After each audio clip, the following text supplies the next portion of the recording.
তারা একেবারে দরজা ভেঙে ভিতরে ঢুকে গেল। গাড়ির মধ্যে উঠেই কিন্তু আমাকে জাস্ট একেবারে কালো টুপি পরাইছে। সো বোধহয় আজকে হয়তো শেষ দিন, হয়তো দেখা যায় ওরা গুলি টুলি করে মেরে বলবে যে মারা গেছে কোনোভাবে। তারপরে কখন যে দিন হয়েছে আর কখন যে রাত হয়েছে সেটা কিছু জানি না। আমার হাত এভাবে বেঁধে পেছনে ঝুলালো, পায়ের একেবারে এইটাতে পিটায়, এইটাতে, তারপরে আপনার এইখানেতে মাসেল এইখানে পিটায়, তারপরে সত্যিকার অর্থে আপনার বছরের নিতম্বে এখানে পিটায়। একটা লোক ছিল, আসলে ওই লোকটা ভালো, উনি বোধহয় ঢাকা ইউনিভার্সিটি, আমার মনে হচ্ছিল ওনার কথাবার্তাতে উনি বলতেছিল যে নূর খা ভাই, কিছু করার নাই, এ কপালে লেখা আছে, খাইতে হবে, না খাইলে মরবি।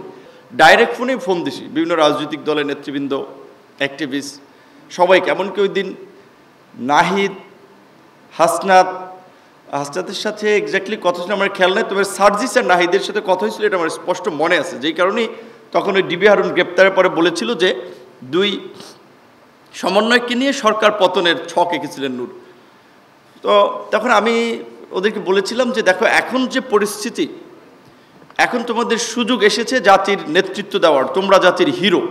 আর যদি পিছু হটো তাহলে আসলে আমাদের কারোই নিস্তার নাই। যে ঘটনা ঘটছে এর কারণে তো প্রত্যেককে এমনি জেলে যেতেই হবে, সুতরাং এক দফার কিন্তু বিকল্প নাই।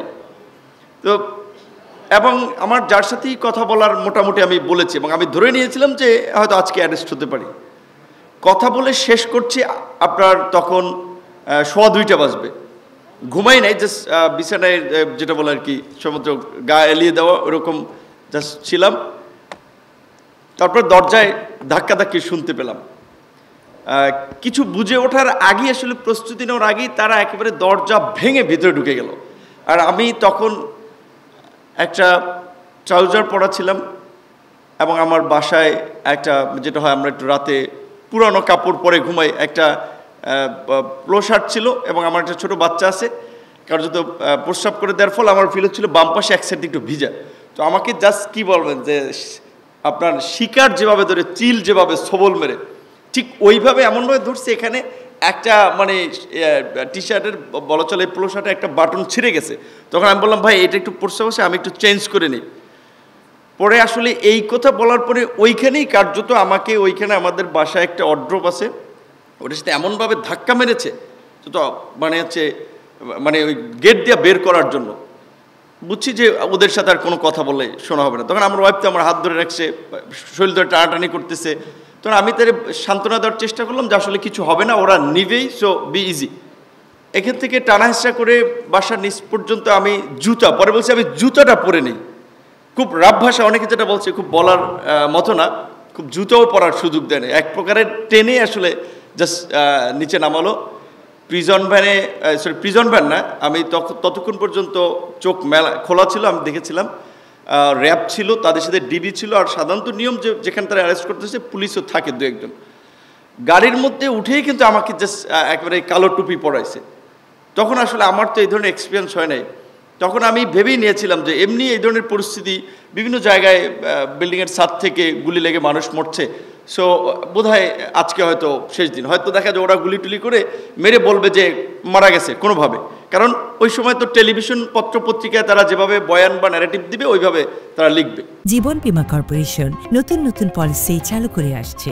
জীবন বীমা কর্পোরেশন। আমি তখন আপনার আসলে কার্যত যেটা মুসলমান হিসেবে আমরা দোয়া দুরুদ পড়তেছিলাম, আল্লাহর কাছে ক্ষমা চাইতেছিলাম যে বোধহয় এটাই লাস্ট দিন। কতক্ষণ পরে গাড়ি স্টার্ট করলো, খুব হাই মিউজিক, আমি জানি না, অর্থাৎ পরে আমি বুঝতে পারছিলাম যে আমাকে কোথায় নিয়ে যাওয়া হচ্ছে। মানুষের সেন্সে অনেক ক্ষেত্রে ধরেন একটা পরিচিত জায়গা দিয়ে আমাকে যদি হাতিরঝিল কিংবা গুলশান কিংবা ধানমন্ডির দিকে নিয়ে যায়, অনেক এলাকা আমরা ওই এলাকার গাড়ির হর্ন, সাউন্ড, বিভিন্ন প্রেক্ষাপট, নীরবতা, এগুলো দেখে আমরা ট্রেস করতে পারবো যে হয়তো আমি এই এলাকায় আছি। এই কারণে বোধহয় খুব হাই মিউজিক দিচ্ছে, কারণ না হলে তো মিউজিক দেওয়ার কথা না। তারপরে রাতে যেখানে নিয়ে গেল ওই চোখ বাঁধাই অবস্থায়, এবং আপনার ওই যেই আয়নাঘরের যে চিত্রটা দেখালো, ঠিক আসলে এরকম সাইজেরই ঘর, পাশে এক কোনায় বাথরুমের ব্যবস্থা আছে। আমার তো ওইখানে যে হ্যান্ডকাপ পড়েছে, যে হ্যান্ডকাপ সহ চোখ বাঁধা ওই অবস্থায় আসলে আমি রাত্রে আপনার নিচে। তারপরে কখন যে দিন হয়েছে আর কখন যে রাত হয়েছে সেটা কিছু জানি না, কিন্তু নেওয়ার পরেই আমাকে ওই জিজ্ঞাসাবাদের জন্য চেয়ারে, এটা তো থানায় না, কিন্তু এটা ওই যে নিয়েছে কোথায় নিয়েছে আমি জানি না, ওইখানে খুব উচ্চ শব্দে আসলে অলওয়েজ আমার মনে হতো লাইক মেশিন চলতো, যেন বাইরের কোনো কিছু সম্পর্কে টের না পাওয়া যায়। তো ওইখানেই তারা পরে হ্যান্ডকাপ খুলে দিল, বলল যে ভাত দিয়েছিল একটু, সাথে একটু ভর্তা, একটা ডিম ভাজি, যে একটু খাও। একটা লোক ছিল আসলে, ওই লোকটা ভালো, উনি বোধহয় ঢাকা ইউনিভার্সিটি আমার মনে হচ্ছিল ওনার কথাবার্তাতে। উনি বলতেছিল যে নূর খা ভাই, কিছু করার নাই, এ কপালে লেখা আছে, খাইতে হবে, না খাইলে মরবি। তো এইটা একটা মানে কি বলবেন, আপনার সম্পর্কের জোর থেকে এরকম কথা বলা। তো তখন আমি মনে করছি এই লোকটা একটু ভালো, উনি খাবার টাবার দিয়ে যায়। আমি তো ওখানে 2 দিনের মতো ছিলাম, একটু বোঝার চেষ্টা করছিলাম, ভাই আপনারা কি জোর করে নিয়ে আসছে এবং এই কাজে ব্যবহার করতেছে, নাকি আপনি উইলিংলি করতেছেন? সে কিছু বলে নেই, বলছে যে কপালের লিখন এক সময় জানবি। এ বলছে মহসিন হলের ক্যান্টিনে আলমগীরের চেয়ে কিছু খাবার সেম আছে, ও খারাপ না একেবারে। তো মহসিন হলের ক্যান্টিনে আলমগীরের কথা বলতেছে, তার মানে উনি এর সাথে পরিচিত। তো একবার আমার ওই আপনার একবার জিজ্ঞাসাবাদের জন্য যারা আসছিল তাদের আসার আগে চোখ বেঁধে নেয়, দেখতে দেয় না। তো আমি আমার একবার খাপ করে এটি একটু সরে ওনাকে দেখতে চেয়েছিলাম।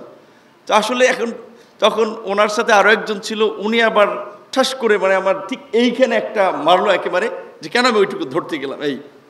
তো ওরা জিজ্ঞাসাবাদ করলো, আমি বুঝতে পারছি ওনার ভয়েসে, বিকজ আর্মির লোক, ওনার ভয়েসে বুঝতে পারছিলাম মেবি আর্মির হতে পারে, ডিজিএফআই।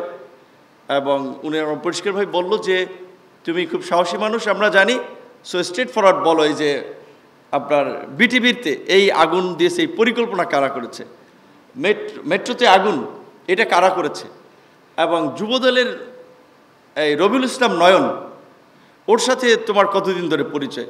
প্রকৃত অর্থে যুবদলের নয়ন, তাকে আমি আগে চিনতাম না, এই পরিস্থিতির পরে চিনি। কিন্তু তার জন্য আমাকে বলছিল এরা একটা নেক্সাস, যে জানি তুমি রবিউল ইসলাম নয়ন, শিবিরের ছেলেরা, এই নাশকতা সব তোমরা করছো। তো তাদের যেটা নিয়ম আসলে কিভাবে কি করছে অনেক কিছু বলা যায় না, সিম্পল খেলে এইটুকু, আমি তো কখনো আমার হাত এভাবে বেঁধে পেছনে ঝুলালো, পায়ের একেবারে এইটাতে পিটায়, এইটাতে, তারপরে আপনার এইখানেতে মাসেল এইখানে পিটায়, তারপরে সত্যিকার অর্থে আপনার বলছেন নিতম্বে এখানে পিটায়, মানে ওদের একটা টেকনিক আছে তো কোন জায়গায় কি করবে, তারপরে এইখানে। এবং যার ফলে আমি তেমনি কালো মানুষ, আমি খুব মোটা না, সো আমার মানে এগুলো তো কালো ব্লাড জমে গেছে। তখন আমি ওদেরকে বললাম যে আমাকে যদি একটু, আপনাদের এখানে তো কতদিন থাকতে হবে আমি জানি না, আমাকে যদি একটু ডাক্তারের পরামর্শ একটু নিতে সহযোগিতা করেন তাহলে আমার জন্য একটু ভালো হতো। আমার আগের থেকেই কোটা সংস্কার আন্দোলনেও আমার এরকম একটা ইনজুরি হয়েছিল, মাসেল ইনজুরি থেকে আপনার শরীরে ইনফেকশন হয়ে গেছিল, তখন খুব হাই মেরোপেনন অ্যান্টিবায়োটিক দিয়ে ট্রিটমেন্ট করছে। সো আমাকে যদি একটু ডাক্তারের কাছে নিয়ে যান তাহলে একটু ভালো হয়। তো পরে ওরা রাতে আসলে কে আনছে আমি জানি না, আমার চোখ বাঁধা অবস্থায় একটা ইঞ্জেকশন দিয়েছে, কী ইঞ্জেকশন দিয়েছে সেটাও আমি জানি না। তারপরে এই পর্যায়ক্রমে ওদের যে টিম ছিল, এক এক টিমের জিজ্ঞাসাবাদ, এইটা ছিল থানায় হ্যান্ডওভার করার আগে। থানায় যখন হ্যান্ডওভার করি তখন আসলে আমাকে সেখানে থানায় নিবে না, এরকম একটা ওদের মধ্যে আলাপ আলোচনা, বলছি যে ওরে যে নিয়ে আইসে ও তো হাঁটতে পারতেছে না, ওরে নিয়ে আমরা কি বিপদে পড়বো, আমরা আগে ডাক্তার আনবো, এই রাজারবাগ থেকে চেক করে নেব, কারণ এইভাবে যে মাইরা টাইরা দেওয়া যায় তারপরে কিছু হলে আমরা ফাঁসবো, এটা বলতেছিল রমনা থানার লোকেরা। তো যাই হোক, পরে ওরা একজন ডাক্তার আনছে আমাকে থানায় নেওয়ার আগে, যে কতটুকু কি ঠিকঠাক আছি, পর ওরা কিছু ওষুধ টষুধ দিল।